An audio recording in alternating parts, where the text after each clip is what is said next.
bummer for Eli. Torched his engine, it looks like.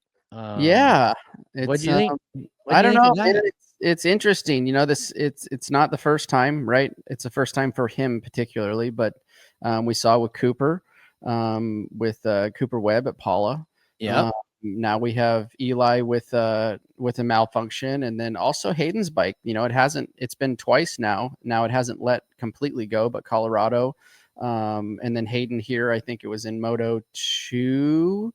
Right where we saw some steam and some smoke coming out of that out of his 250. So I was actually told, I think I got this little insight from Bitus because he was announcing all weekend at RedBud, but he had kind of heard that through the grapevine that, man, the RedBud track was hard on bikes all weekend.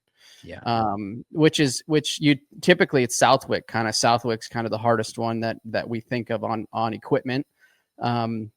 But yeah, it was, I heard it was a hard track on equipment. So interesting, total bummer for him. Like I didn't see that. He didn't look like he was overriding the motorcycle. It didn't look like he was, putting it through the ringer. But you know, that's the beauty, I guess, of pro motocross, right? Any of these things can happen. There's so many very different variables. At a motocross event that, you know, managing your motorcycle is one of them, managing your health, managing the heat, managing the track. So that's par for the course of pro motocross, you know? Yeah. And we know, like, especially on the 250s, I mean, those guys, all the manufacturers, they're asking a lot out of those engines. They're made to run fast. They're not always made to last. I know one of my engineers at Honda used to say that. It's like, these things are made to run fast. They're not made to last.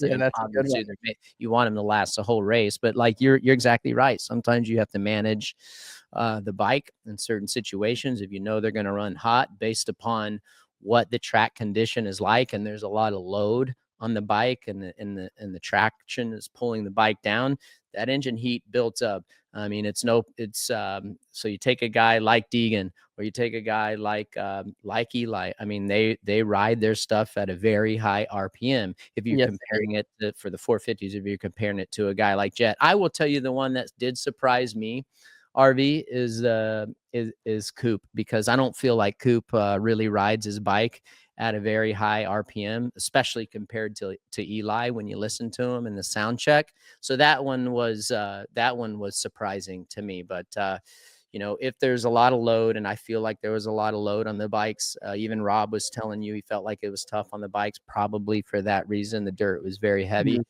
Yeah, you can create some engine temp pretty quick. Hi folks, Lee Diffie from NBC Sports here. If you truly enjoyed what you just watched, you can get more news, interviews, and highlights by subscribing to the Motorsports on NBC YouTube page. You can get it all, so go for it.